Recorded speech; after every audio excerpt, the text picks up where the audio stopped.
Skoda Kushaq आहे. Dash cam बसवला आहे.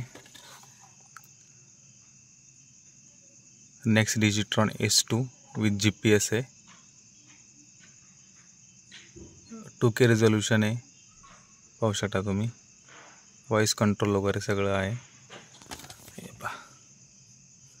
जस्ट स्टिक काढलं आहे आणि ॲपलला प्रेस केलं आहे.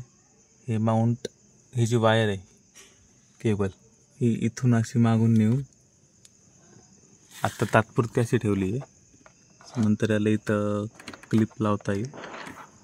ती तिथे नेऊन असं इथे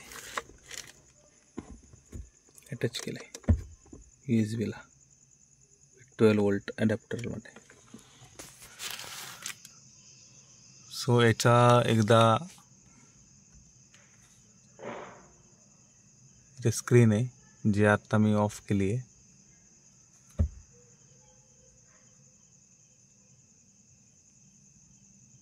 टेक पिक्चर,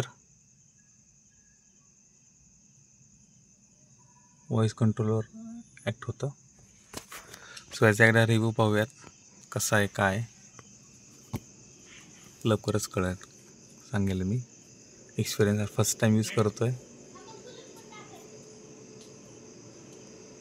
तरी छोटीशी information video for installation of this dash cam कशी वाटली नक्की सांगा. चॅनलला सबस्क्राईब करा, लाईक करा, शेअर करा. थँक्यू.